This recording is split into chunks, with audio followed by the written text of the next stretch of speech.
사랑하는 주양교회 성도 여러분, 안녕하세요. 이병철 목사입니다. 오늘도 선한 목자 되신 주님의 인도하심을 따라 믿음의 순례의 길을 잘 달려가는 복된 날이 되기를 바랍니다. 12월 17일 금요일 주 만나는 공동체의 지도자를 위해 기도하라란 제목으로 본문은 예레미야 22장 10절에서 19절까지 말씀입니다. 오늘 본문은 새 왕의 모습을 보여주는데 유다의 미래를 왕의 결말로서 보여주고 있습니다. 언약을 저버리고 정의와 공의를 행하지 않는 왕들, 가난한 자를 핍박하고 착취함으로 무제한 피를 흘린 그 결과가 결국 백성들은 흩어지고 나라는 비참하게 멸망하는 것을 명백하게 보여주고 있습니다. 오늘 본문 말씀을 통해 두 가지를 살펴보겠습니다. 첫 번째는 성도는 지도자를 위해 기도해야 합니다. 10절에 보면 너희는 죽은 자를 위하여 울지 말며 그를 위하여 애통하지 말고 잡혀간 자를 위하여 슬피 울라. 그는 다시 돌아와 그 고국을 보지 못할 것임이라고 합니다. 예레미야는 죽은 자를 위해 울지 말며 잡혀간 자를 위해 울라고 합니다. 죽은 자는 31년간 유다를 선하게 다스리다가 무기또 전투에서 안타깝게 죽은 요시야 왕입니다. 잡혀간 자는 요시야의 아들 살룸 즉 여호아하스입니다. 그는 아버지 요시야 왕과 같이 애굽에 대해 적대적이었고 결국 애굽으로 포로로 잡혀갑니다. 12절에 보면 잡혀간 곳에서 그가 거기서 죽으리니 이 땅을 다시 보지 못하리라고 합니다. 성경은 살룸의 행적을 짧게 서술합니다. 열왕기하 23장 32절에 보면 여호아하스는 그의 조상들의 모든 행위대로 여호와 보시기에 악을 행하였더니라고 합니다. 하나님이 살룸을 위해 울라고 명하신 것은 단순히 살룸 왕의 운명 때문이 아닙니다. 그가 처한 형편이 곧 유다에 닥칠 운명이기 때문입니다. 바로 살룸 왕의 모습이 유다가 조만간에 겪게 될 일이기 때문입니다. 살룸 왕처럼 유다 민족은 디아스포라라고 불리며 세계 각지로 뿔뿔이 흩어지게 되고 많은 사람이 다시 돌아오지 못하게 됩니다. 그러므로 우리는 나라의 지도자가 얼마나 중요한지 알아야 합니다.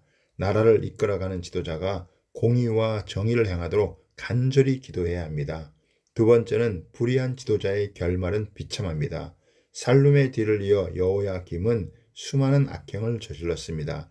13절과 14절에 보면 불의로 그 집을 세우며 부정하게 그 다락방을 지으며 자기의 이웃을 고용하고 그의 품삯을 주지 아니하는 자에게 화 있을진저 그가 이르기를 내가 나를 위하여 큰 집과 넓은 다락방을 지으리라 하고 자기를 위하여 창문을 만들고 그것에 백향목으로 입히고 붉은 빛으로 칠하도다고 합니다.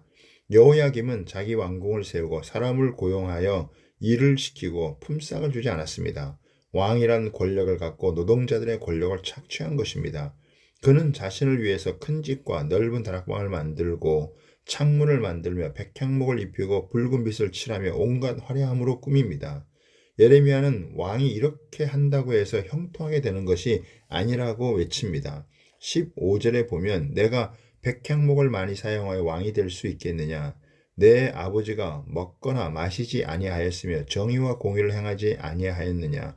그때 그가 형통하였었느니라고 말합니다. 선대 왕이었던 요하스 왕은 백향목을 많이 사용하지 않았고 먹고 마시지 않았지만 오직 공의와 정의를 행함으로 왕권을 유지하는 형통함을 누렸다고 전합니다. 16절에 보면 그는 가난한 자와 궁핍한 자를 변호하고 형통하였더니 이것이 나를 알미 아니냐 여호와의 말씀이라고 합니다. 지도자가 하나님 알았던 증거가 가난한 자와 궁핍한 자를 변호하고 돌아보는 것이었습니다. 그러자 하나님께서 그를 형통하게 하셨습니다. 그런데 여호야김은 완전히 달리 행했습니다.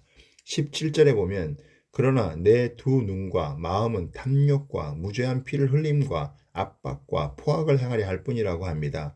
이런 악행을 저지른 여호야김이 세상을 떠나도 유다 백성이 슬퍼하거나 통곡하지 않을 것이며 예루살렘 문 밖에 던져져 나귀같이 매장당할 것이라고 예언합니다.